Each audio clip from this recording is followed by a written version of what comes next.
તો સમાચારોમાં આગળ વાત કરીએ તો સમાચાર બનાસકાંઠાથી મળી રહ્યા છે ત્યારે વધુ એક સમાચાર આ બનાસકાંઠાથી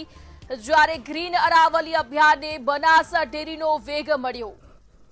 જ્યારે અંબાજી પાંછા ગામે સીડ બોલ પ્લાન્ટેશન યોજાયું ત્યારે અભિયાનને હવે બનાસ ડેરીનો વેગ મળ્યો શંકર ચૌધરીએ સીડ બોલ પ્લાન્ટેશનનો પ્રારંભ કરાવ્યો ડ્રોનથી પર્વતીય વિસ્તારોમાં સીડ બોલ બોર્ડ ક્રાફ્ટિંગ થશે જ્યારે બનાસ ડેરીએ 1 કરોડથી વધુ સીડ બોલનું વાવેતર કર્યું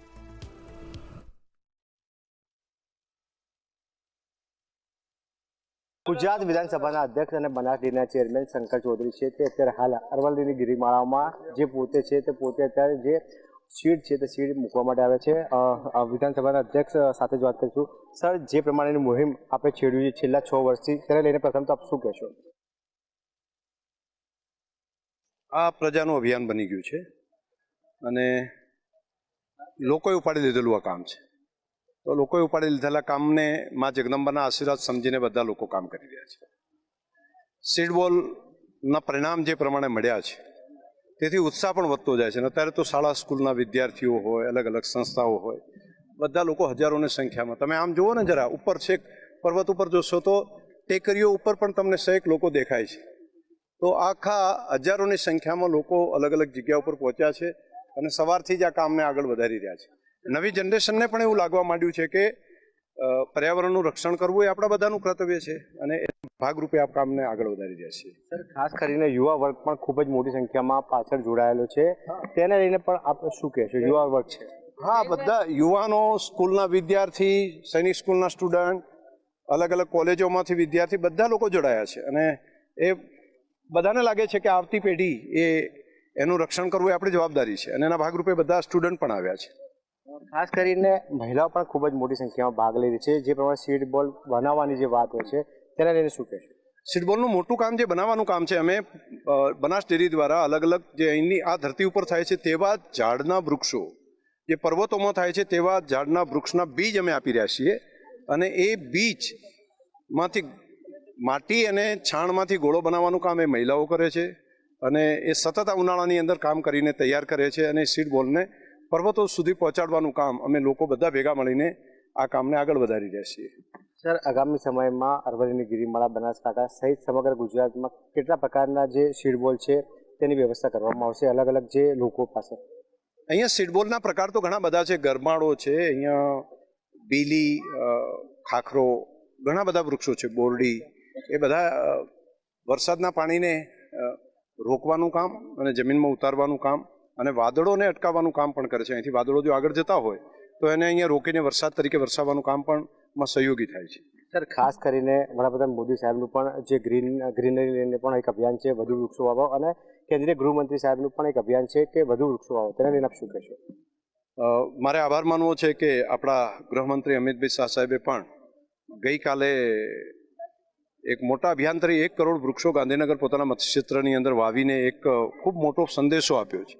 કે આપણી નવી જનરેશન માટે આપણે સારું પર્યાવરણ આપવું એ પણ એટલું જ જરૂરી છે અને આ કામ ખૂબ આગળ વધશે મોદી સાહેબે ગ્રીન અરવલ્લીની વાત કરી હતી કે ગ્રીન વોલ માટેની જે વાત કરી છે તો અરવલ્લીની ગિરિમાળાઓને હરિયાળી કરવી સમયની માંગ છે અને હવે તો સમયની માંગ નહીં ઘણું મોડું થઈ ગયું છે તો પણ આપણે નાગરિક તરીકે જોડાવવું પડશે એકલી સરકાર આ કામને પૂરું ન કરી શકે આ કામ 100 વર્ષ પહેલાં થવાની જરૂર હતી એ વખતે આપણે એને બચાવવાની જરૂર હતી તો ઘણી પેઢીઓ નીકળી ગઈ છે જો આ પેઢી આપણે કામ નહીં કરીએ તો પછી આવતી પેઢીઓ માટે આપણે કંઈક અન્યાય કર્યો છે તેવું થશે એટલા માટે સરકાર રાજ્ય સરકાર કેન્દ્ર સરકાર બંને કામ કરે છે પરંતુ નાગરિકના પૂરેપૂરા મદદ સિવાય નહીં થઈ શકે એમાં જાગૃતતા પણ લાવવી પડશે વૃક્ષને તોડે નહીં અને બચાવી રાખે નવા ઝાડને વાવવાનું કામ કરે અને જે છે એને બચાવવાનું કામ કરે આ બધા કામોમાં આપણે એક અવેરનેસ પણ લાવવી પડશે કેમ કે વેલ્થ તો આપીએ છીએ પરંતુ સારું એન્વાયરમેન્ટ નહીં આપીએ તો શું થશે તો સારું એન્વાયરમેન્ટ આપવાનું કામ આપણે કરવું પડશે નાગરિક તરીકે આપણે કરવું પડશે સર ખાસ કરીને યુવાનો છે મહિલાઓ છે અને જે પ્રમાણે જે લોકો સ્વયંભૂ જોડાયા છે તેમને આપ શું સંદેશો આપવા માંગશો બધાને હું એ કહું છું કે આપણે પર્વતોમાં જે રીતે અહીંયા પહોંચીને આ પર્વતો ઉપર પણ ઝાડ થાય એના માટે મહેનત કરીએ છીએ આપણે માત્ર સિમેન્ટ કોન્ક્રીટના જંગલમાં જ રહીએ એવું નહીં આપણે બધાએ ભેગા મળીને પોતાના ઘરની આજુબાજુ પણ જ્યાં જગ્યા હોય ત્યાં વૃક્ષ વાવવાનું કામમાં લાગી જઈએ આ કામ આપણું બધાનું છે આપણા ગામની અંદર ઘરની આજુબાજુમાં શાળા કોલેજમાં સ્મશાનમાં રોડની બંને બાજુ જ્યાં પણ જગ્યા છે ત્યાં ઝાડ વાવીને ઉછેરવાનું કામ કરવું પડે. આપણે આપણી ધરતીને હરિયાળી કરીને નવી પેઢી છે, આપણા બાળકો જે સ્ટુડન્ટ ભણે છે એના માટે ચોખ્ખી હવા આપવાનું કામ કરવું પડે, એના માટે ગ્રીન ધરતી આપવાનું કામ કરવું પડે, એમને પણ સારું પર્યાવરણ મળી શકે એ માટેનું કામ પણ કરવું જોઈએ. માત્ર પૈસા આપવાને કારણે એ સુખી થશે એવી જો માન્યતા હોય તો આપણી ભૂલ ભરેલી છે. આપણે ચોખ્ખી હવા, ચોખ્ખું પાણી એ નવી જનરેશનને આપવું પડશે. એ માટે સંયુક્ત રીતે બધાએ અવેરનેસ સાથે કામ કરવું પડશે.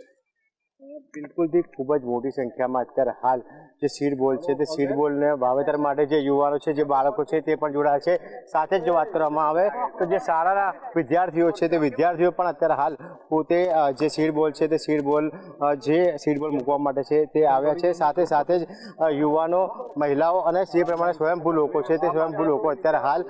જે પ્રમાણે જોડાયા છે. પર્વતની છેક ઉપર ટોચ ઉપર વિધાનસભાના અધ્યક્ષશ્રી અને જે પ્રમાણે બનાસ ડેરીના ચેરમેન શ્રી જે શંકરભાઈ ચૌધરી છે તે ટોચ ઉપર જઈને અત્યારે હાલ સીડ બોલ છે તે સીડ બોલનું